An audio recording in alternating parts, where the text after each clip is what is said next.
Hello friends, it is Danny. Welcome back to another video. Today I'm going to be doing a long-awaited wrap-up. I am just realizing how bad this is glaring off of my glasses. Can we just, it's inevitable. It's gonna happen. I got new glasses, as you can see, and they get a glare when I look this way to my lamp. So I'm gonna figure out a way to not have the glare, but until that happens, we're gonna have to deal with it. On top of new glasses, I also got my hair cut today, and I don't know if you can see it, but I dyed it like a reddish, burgundy-ish, brownish color.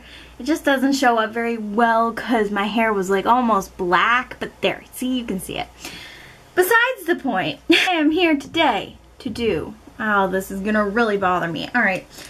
New glasses are going away because I can't handle the glare. I'll figure that out after. I am here today to do a long-awaited book.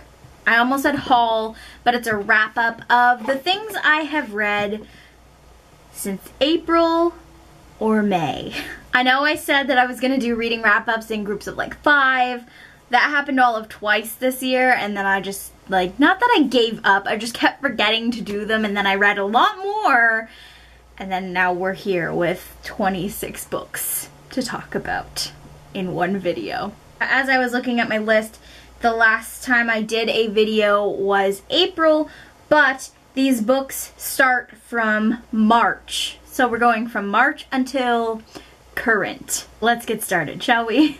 The first book of many in this wrap-up is Defy by Ali Juliette Mousseau. This is the third book in the Brothers of Ink and Steel series, and yes, I am looking at my iPad as I talk because Goodreads list, not that you can see it.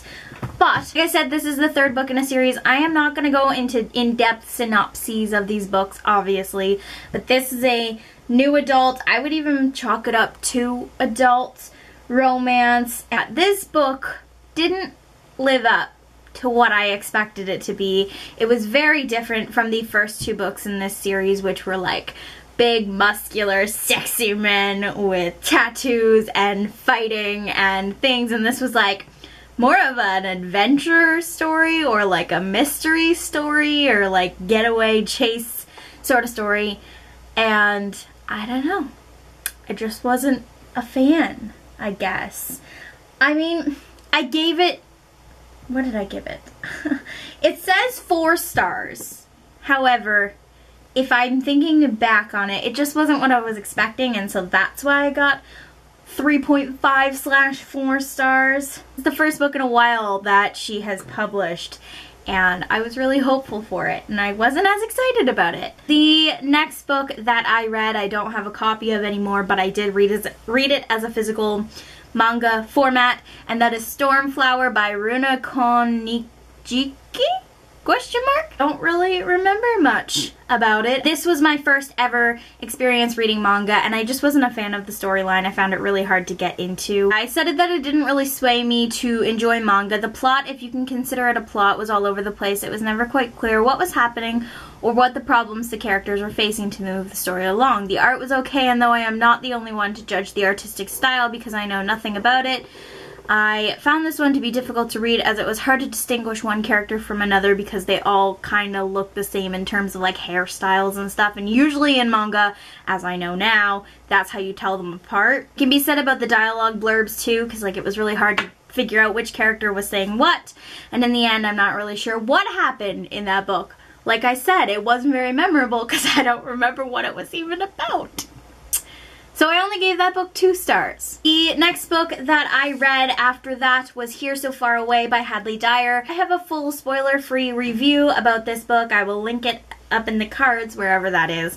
And down below, if you are interested in also seeing the interview that I did with this author, this book is the signed copy that I was giving away in that video, and it just never really happened because the giveaway didn't really have many entries, so like if that's still something that people want, I'ma do it. I did enjoy this book, so I gave it 3.5 stars, and you can see my review about my full thoughts there. I'm going to lump these next 2 together because I read them back to back. They are from the same series and the same author, etc., and they both have the same star rating. So the next 2 books that I read are Sunflower Volumes 1 and 2 by Hayata Fujiyama. Again, manga, I decided to give it another chance. I guess I enjoyed these a little bit more than I enjoyed Stormflower because I gave both of them 3 stars.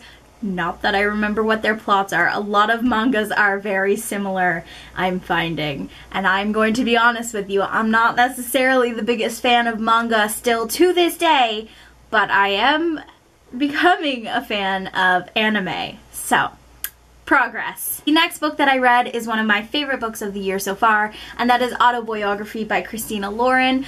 I loved it. It was LGBT. It was beautiful. It was gut-wrenching. You know your girl gave it 5 stars because, oh, gosh. I'm flailing. It was a book about a boy writing about a book falling in love with a boy about an author. It was so good. Just everything that I needed in a book, and in ways it kind of reminded me of Blue. The next book that I read was Puddin' by Julie Murphy. This is the companion novel to Dumplin' about Millie and Callie. It wasn't exactly what I expected, but at the same time I really enjoyed it. I love Julie Murphy's writing when it comes to like fat girl rap and all things friendship and love and good things. And so I did really enjoy it, and I did give it 5 stars. 5 stars? 4 stars? Question mark. 5 stars. Next, I read Leah on the Offbeat, and yes, I am just holding up a dust jacket. Oh, Leah, why you do this to my face? Okay, I'm gonna hold it up and then put it down, but I'm holding just the dust jacket because my cousin Sam is reading it currently. I am putting that down now to fix my white balance. I read Leah next, and I did enjoy it. It's the sequel, kind of companion novel to, no, definitely a sequel to Simon vs. the Homo Sapiens Agenda, but this obviously follows Leah and her love interest, no spoilers. I wasn't sure how I felt about it. For what it was worth, I did enjoy it, and I gave it 4 stars. It was not 5 stars up there with Simon and Upside, but still a good book. Next, I read Listen to Your Heart by Casey West. This book, I mean, it's a Casey West, so it was cute. It was good. I really, really enjoyed this. This is probably one of my favorite books that she has written. It's about a girl who falls in love with a boy on the podcast, and it's real cute, and I gave it 5 stars. Next, I read Finding Audrey by Sophie Kinsella, and I wish I could say I really loved this book, but I really didn't love this book, and I'm really not loving what this book is doing for my face with the white balance, so I'm gonna put it down. I wanted it to be a good rep book, and it was just not, and I feel like the issues that took place in the book were just kind of fixed with the romance, and like her mental health issues were all fixed because she liked a boy, and I know that is not, that's just not how that works. So I'm not a fan, and I only gave it 2 stars. Next, I read one of my favorite books of this year, and that is Children of the Blood and Bone by Tomi Adeyemi. I got to meet her. This book is signed. That is not the page with the signature. I don't know where it's at. Where are we at? Oh my god, I'm gonna choke on all the dust that's in here. Excuse me. You know, it's the first book in a fantasy series. Y'all know I have a love-hate relationship with fantasy. This was just so to the point, perfect, amazing, great, perfect. I read it during BookCon. I got to meet her. Excuse you. I got to meet her Excuse you! I got to meet her twice. It was really good, and I am very excited for the second book to come out soon. And I may also be doing a Cooking the Book episodes featuring something to do with that series, that book, so stay tuned. Next, I read A World in Blue by me. Shameless self-promo. No, but I did read my book. When it came out, I had to read it. I had to read it just to, like, I don't know. I just had to read it. So I have my copy that I have on my Kindle, and I sat down and I read it. For the record, the fact that I read it, you know, it's fine. It's fine. It's my book. I did not give it a star rating because I feel like that's like impartial or biased, and you know, it's fine that I didn't give it a star rating, but I'm still counting it towards my Goodread goal. Next, I read A Court of Frost and Starlight by Sarah J. Maas, which is the novella, the novella that follows Aka War. And it was good. It was what I needed. I needed to be back in that world, and I really enjoyed being back in that world, obviously, but it wasn't long enough. I wanted like a full-length book. I could have waited and not had this and had a full-length book, because there wasn't really any drama, question mark, that happened during this. So, like, you know, I was expecting drama, and there wasn't really drama. Next, I read The Darkest Star by Jennifer L. Armentrout. It isn't out until October 2018, so next month. However, I did get a copy of it, not for free in exchange for an honest review, but I got it during the Fierce Reads author breakfast, where I met Jennifer L. Armentrout, and this book is signed as well. And I read it. It is a continuation of the Lux series, or like another, not a continuation so much as a companion series to the Lux series.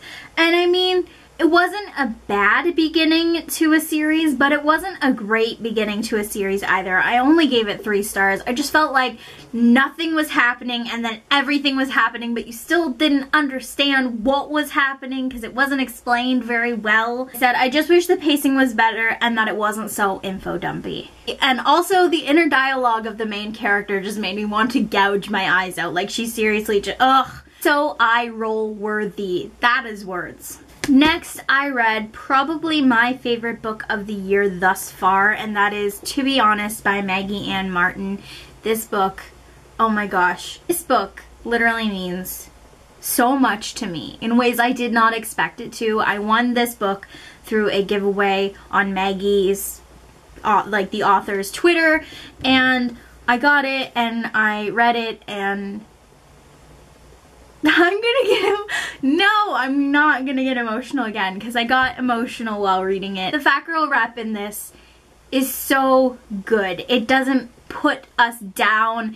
It makes us feel empowered. It features a heavy topic of unhealthy habits, and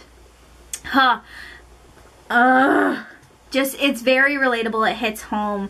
People in my family have had issues that are featured in this book, and like, I don't want to give spoilers, but it just trust me, it is amazing, and it is 5 stars, and I will always say to read that book. Please read that book. After that, I just needed something to get over that book because I was not prepared to feel so much that I did.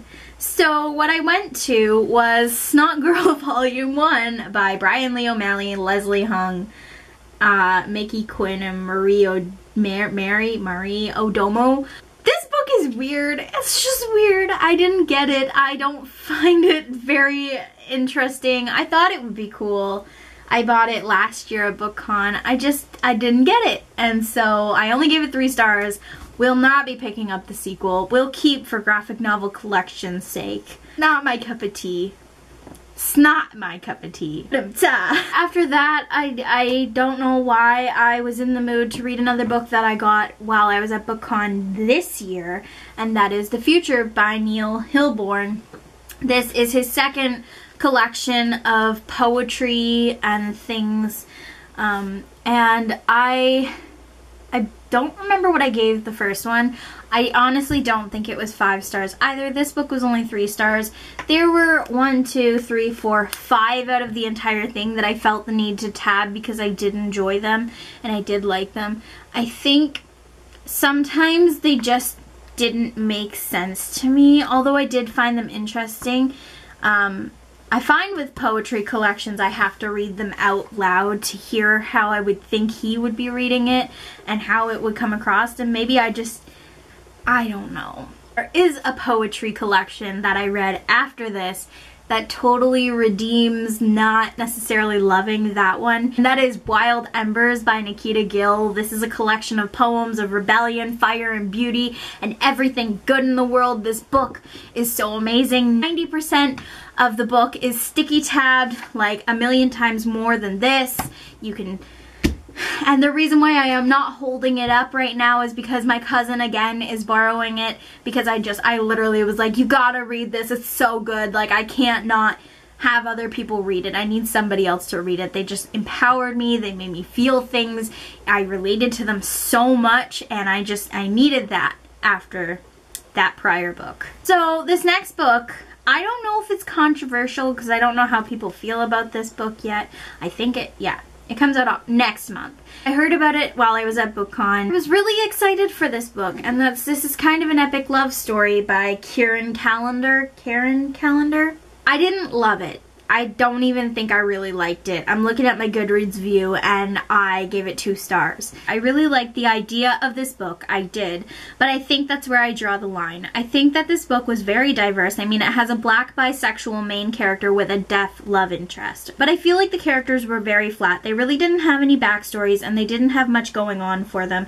They just didn't wow me and make me love them. The story didn't have a lot going on with it either. For the first 80% of the book, it was on again, off again, talking, not talking between Nate and Ollie, which are the 2 main characters. And then the ending just kind of makes you feel like the book was half finished. How am I supposed to grow to love these characters when I barely know them and I barely get to see them be happy? I didn't like the way Flo, which is the main character's best friend, ends up treating him and stringing him along. And the other side characters were kind of clueless and annoying too and didn't really matter. Surprised by the fact that there were actual sex scenes in this book as well. It's not that it's a bad thing. I was just surprised that that was part of the story, and it was pretty explicit considering that most of the time when sex scenes are put into YA, you really don't get like explicit sex scenes. You just get like a fade to black or like allusion to sex, but not actual sex. As much as I love that there was representation in Ollie as a deaf / hard of hearing individual during the parts of the story when the characters were signing to each other, unless you could gather enough context, you were reading the motions of them doing the signing, like the actual movements and like hand signals and things, but you didn't really know what they were saying, and the author never explained it by like putting it after what they were signing, if that makes any sense. Like, she could have put in italicized. I often had to consult my mom, who is fluent in ASL, and even she had issues trying to help me figure it out, because I would describe what the action was and then she would kind of repeat it trying to figure it out, and she still couldn't figure it out most of the time. So I had to gather from context. I think the final thing that bothered me was that we never learned how Nate's father died, but his family is obviously still grieving about it. It doesn't specifically say. It bothered me. So yeah, these issues I have continued through the entire book, and it all added up to making me feel like I was reading a half-completed book that I wish could have been better. Next, I read a book called Crashing the Net by Samantha Wayland. Book is about sexy hockey players, and it was good. It was good. That's all I'm gonna say. Sexy hockey players falling in love, having the sex, and all things good in life. So I gave it 4 stars. Next, I read a book that I don't know if anybody really knows about it, but I do, because my dad is from Cape Breton and this man lives in Cape Breton, and he's like the island celebrity, and that is Frankie McDonald's Be Prepared by Frankie McDonald and what's her name? Sarah Soller. Basically, this book is a mixture of like weather tips and weather information, as well as kind of like a background life biography thing about Frankie. I give this book 4 stars. I love Frankie. He's awesome. I read Flawed by Andrea Dorfman. This comes out on the 15th of this month, and I was given this book in exchange for an honest review, and so I did write a full review on Goodreads when I read it. Basically, I really enjoyed this one. It was interesting that the book was based off of the author's life. This is the author here when she was a child in relation to this picture here. and it's based off of her life and her personal feelings towards what she considered her flaws, which was like mainly her nose, I think. It was nice to see a good ending, and I really love the message that this little book holds. I also enjoy the fact that it was written and illustrated by a fellow Canadian. I gave it 4 stars. Next 2 books I'm going to lump together again. They are a duology. I gave them both the same star rating, and that is Mouse Volume 1 and 2 by Art Spiegelman. This is a graphic novel that is based off of the artist slash writer's father's life during the Holocaust. I mean, it was good. It was sad. The only thing I really didn't like about it was the art style. I kind of wish it was in color, and I don't have physical copies anymore to show you the art style. I will insert the pictures here. The covers are in color. The entire graphic novel is not. And while I did read them, you know, I didn't love them. It was sad, so I don't know. I gave it 3 stars, both of them. I read Love, Hate, and Other Filters by Samira Ahmed. This is my signed copy. Oh god, yep, nailed that. Signed copy. I enjoyed this book. It got a little crazy towards the end. I wasn't really sure where it was going at all. And yeah, it just made me smile. I was happy. I enjoyed it, and I gave it 4 stars. And it makes me want to pick up When Dimple Met Rishi, so that might be a soon-to-read book. Yes, words. The last book that I have to talk about, which I just finished the other day, is one of my favorite books of this year so far. And that is Far From the Tree by Robin Benway. I listened to it on audiobooks, so Julia Wayland was the narrator. A+, girl, A+.